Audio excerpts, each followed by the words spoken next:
Hi traders, welcome back to TradeWill.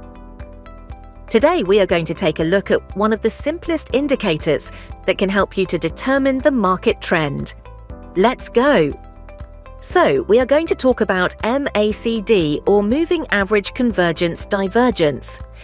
It is a momentum indicator designed to help traders identify potential buying and selling opportunities. Let's take a look at the chart below. MACD contains four elements: the MACD line, the signal line, the histogram, and the zero line. The MACD line is derived from the difference between two moving averages, usually the 12-day and 26-day. The signal line, a 9-day exponential moving average of the MACD line. And the histogram visually represents the gap between the MACD and signal line. The smaller the space between the two lines, the smaller the histogram gets. The bigger the space, the bigger it gets.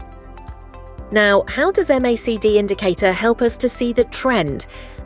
As the MACD line crosses above the signal line, the histogram turns green. It's often seen as a bullish signal, which means a potential buy. Conversely, a crossover below will turn red and could signal a bearish trend, suggesting it might be a good time to sell. The histogram can be used to indicate how much momentum is.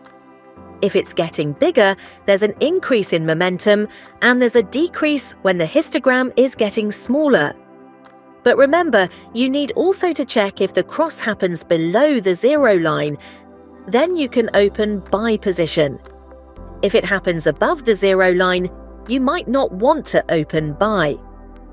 The same method is for sell position. If the lines are crossing downward and above the zero line, you can consider opening a sell position. And also, one indicator might not be able to give you a 100% confirmation of what trend will happen next. You need at least two indicators to help you to get a more accurate prediction. So, be wise and stay tuned for our next videos. Don't forget to hit like, share and subscribe to our YouTube channel. We'll see you soon.